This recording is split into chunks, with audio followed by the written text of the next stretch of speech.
Everyone online believed my daughter-in-law was a poor angel trapped with a cruel mother-in-law. Even my own son fell for her lies, looking at me with nothing but profound disappointment. So I chose silence. But on Christmas Eve, I gave her exactly what she had been craving all along: an audience. When she ripped my wedding necklace from my neck and hissed, "Next week, I'm dumping you in a nursing home and stealing this house," she had absolutely no idea. She didn't know that a hidden microphone on her sweater was broadcasting every single word through our smart speaker system straight to the ears of her husband, his corporate bosses, and her powerful inner circle. Part 1. The picture-perfect feed. The sharp, high-pitched ding of a phone notification echoed through the room for the 15th time in a single hour.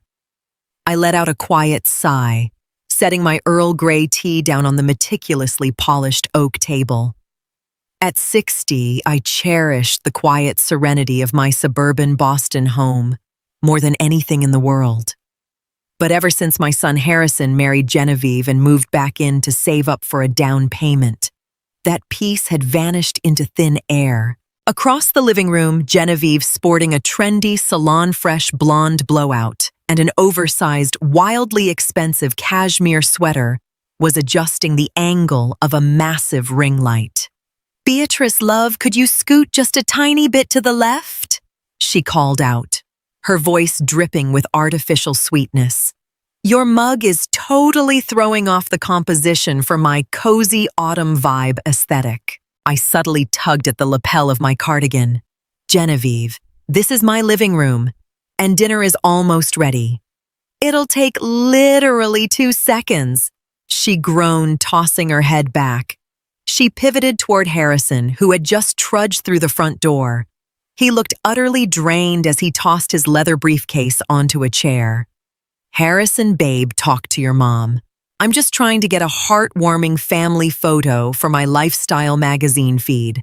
She's making it so difficult." Harrison shot me a pleading look that begged, "Please, Mom, just humor her." I swallowed the lump of resentment rising in my throat. My son, a brilliant software engineer, and once the absolute pride of the Vance family, now looked like a puppet on a string. From the day Genevieve stepped foot in this house, she had launched a subtle psychological campaign. She controlled Harrison's bank accounts, dictated his grueling detox diets, and slowly chipped away at his relationship with his own mother. "Fine," I said, yielding as I stood up. Instantly, Genevieve flashed a radiant smile. She threw her arm around my shoulders, pulling me close, as if we were best friends, and hoisted her iPhone. Snap. Half an hour later, while I was in the kitchen checking on the meatloaf in the oven, my phone buzzed with a tag notification. Genevieve's post popped up, featuring the photo we had just taken, alongside a lengthy caption, "My mother-in-law is truly one of a kind. Though she's set in her ways and struggles a bit to adapt to our modern lifestyle, your girl Jen will always have the patience to warm her lonely heart. Hashtag family first. Hashtag mother-in-law life.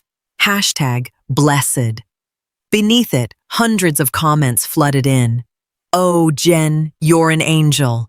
If I had a stubborn old-school mother-in-law like that, I'd lose my mind. Props to you for taking the high road. The mom definitely looks like a handful." I stood frozen in the kitchen, my fingers trembling with quiet rage. Genevieve wasn't just invading my living space. She was actively painting me as a bitter villain online just to farm engagement for her lifestyle brand. Ugh, this smells awful. "Harrison," Genevieve's voice drifted from the dining room, cutting through my thoughts. "You know I'm strictly gluten-free, and my body reacts horribly to red meat. Your mom is doing this on purpose, isn't she? Let me just go talk to her." Harrison muttered. "No, I'll handle it." Genevieve marched straight into the kitchen. She looked down at the freshly baked meatloaf I had just placed on the counter, her face contorting into an expression of raw disgust. A stark contrast to the angelic smile she had displayed on Instagram 30 minutes prior. Beatrice, she said, crossing her arms and dropping her voice so Harrison wouldn't hear from the next room. I literally emailed you our meal plan for the week on Monday. Look, you're getting older, you forget things. I get it, but intentionally making food that sabotages our health goals, it feels incredibly disrespectful. I looked my daughter-in-law dead in the eye. Behind those manicured lashes lay a calculating, cold-hearted opportunist. Genevieve, this is my home. If you don't want the meatloaf, there is plenty of salad in the fridge. I am under no obligation to cater to an emailed menu. I replied, my voice carrying the firm, unyielding poise of a classic New England matriarch. Genevieve didn't snap. Instead, a malicious smirk played on her lips. She took a step back, and before I could react, she deliberately tipped a splash of hot gravy from the pan onto her own wrist and let out a piercing shriek. Mom, I'm so sorry. I was just trying to help you carry the platter. Harrison burst into the kitchen at the sound of his wife's scream. He found Genevieve clutching her reddening wrist, tears welling in her eyes, while I stood perfectly still, my face a mask of sheer disbelief. What happened? Harrison panicked, grabbing her hand. It's nothing, babe. Genevieve whimpered, burying her face into Harrison's chest. It was my fault. I'm just clumsy. I wanted to help out, but I think your mom is still upset about the photo earlier. She shoved the dish so hard. Don't be mad at her, please. I was dumbfounded. What was this girl even saying? I hadn't even touched the platter. I looked at my son, but the pleading look in Harrison's eyes was gone. In its place was a look of profound disappointment. Mom, Harrison sighed, his voice heavy with exhaustion. Can you please just stop picking on Genevieve? She's doing everything she can to fit in here. The modern kitchen was bathed in a warm amber glow, but I felt as though I were standing alone in a frozen wasteland. My daughter-in-law didn't just want my son. She wanted to completely strip me of my dignity, my reputation, and my autonomy inside my very own home. Part 2. Warfare in the Shadows. After the kitchen incident, the atmosphere in the house grew so thick with tension that a mere whisper could have ignited a war. Genevieve began a systematic campaign to completely isolate me. She subtly planted seeds in Harrison's mind, convincing him that I was suffering from age-related cognitive decline, paranoia, and a latent streak of aggression. Just look at the mark on my wrist, Genevieve whispered to Harrison one evening, thinking I had already gone upstairs. I don't hate her, Harrison. I'm just terrified for our future. If we have kids, how am I supposed to trust her alone with a baby when she can't even control her temper? I stood in the dark hallway, my hand gripping the wooden banister. I heard my son let out a long, defeated sigh, the sound of total submission. Harrison had been completely blinded by his wife's emotional gaslighting, but Genevieve didn't stop there. To her, I was a goldmine for relatable content. Her follower count skyrocketed after she launched a new blog series titled Coexisting with a Narcissistic Mother-in-Law, a Young Wife's Guide to Protecting Her Peace. One Tuesday afternoon, I returned home early from a volunteer shift at our local church. The front door was unlocked. Walking into the living room, I froze. Genevieve was holding her expensive DSLR camera, rummaging through my family's antique hutch. This was where I kept my most sacred keepsakes, my late husband's military medals, Harrison's childhood photo albums, and my own private journals. Genevieve was flipping through one of my old diaries, giggling into a wireless lapel microphone clipped to her sweater. You guys, the internalized misogyny of the older generation is wild. She literally wrote that a wife's sole purpose is to take a back seat to her husband's career. Talk about a toxic mindset that needs unlearning. Put that down. My voice cut through the room like a thunderclap. Genevieve jumped, nearly dropping the camera, but she recovered her smug composure, instantly reaching over to hit pause on her recording device. "Beatrice, gosh, you scared me," she said, crossing her arms and stepping forward. "I'm just doing research. We live in an era of transparency. Honestly, you should thank me for bringing your outdated ideas into the 21st century. This is my private property, Genevieve. You have absolutely no right to touch my late husband's things or my personal journals." I said, my voice shaking with rage. Though I maintained my ramrod straight posture, my eyes boring into her, Genevieve let out a cold, chilling laugh. "Privacy ever since Harrison and I started pitching in $1,500 a month for expenses. Everything in this house is public domain. Do you have any idea what people online say about you? They call you the Boston Witch.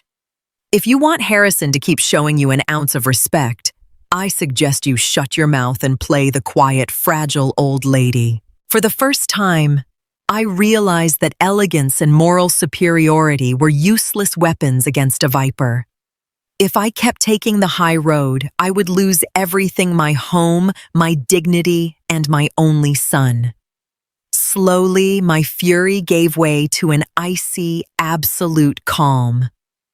"All right, Genevieve," I said softly. "Let's see who ends up staying quiet." Part 3. The perfect trap. The perfect opportunity presented itself 2 weeks later, right on Christmas Eve.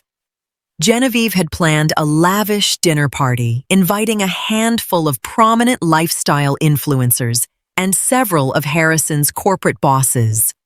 Her objective was clear: flaunt her picture-perfect life and solidify her brand as the ultimate long-suffering wife. By late afternoon, a massive nor'easter slammed into Boston. The temperature plummeted and the wind howled against the window panes. Guests began calling to cancel as the roads became treacherous. In the end, only 3 of Genevieve's influencer friends and Harrison's regional director managed to arrive before the city issued a travel ban. The house was bathed in a garish, neon pink lighting scheme, Genevieve's signature aesthetic, which clashed horribly with the historic architecture of the home.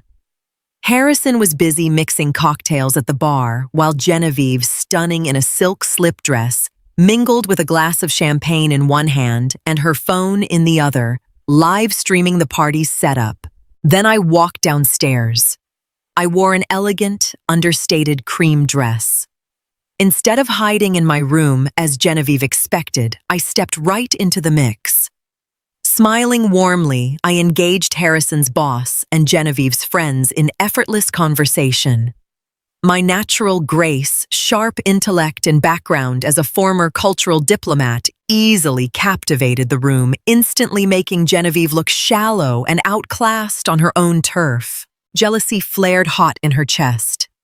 Spotting a moment, she grabbed my arm under the guise of a warm embrace and steered me into the laundry room behind the kitchen. "What the hell do you think you're doing?" she hissed, slamming the door shut. "You're trying to ruin my night, aren't you? I swear, Beatrice, if you mess this up for Harrison in front of his regional director, you're going to ruin his career." I looked at her completely unbothered. "I'm simply playing hostess in my own home, Genevieve. Or are you just terrified they'll notice you don't possess an ounce of substance outside of a screen filter?"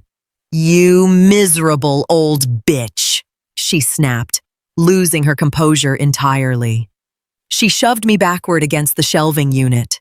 A large bottle of liquid detergent crashed to the floor, bursting open, losing all control. Genevieve lunged forward and ripped the pearl necklace from my neck, a priceless heirloom from my wedding day, sending the pearls scattering across the tile floor. "Who do you think you are? You're just a lonely old skeleton clinging to my husband.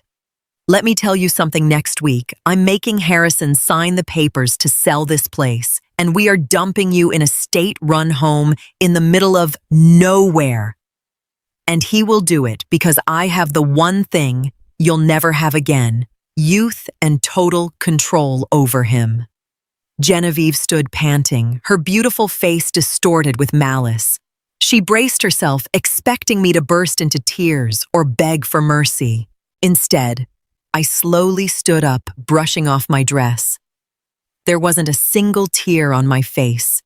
Instead, a serene, victorious smile touched my lips. I reached into my cardigan pocket and pulled out a small device with a blinking red light.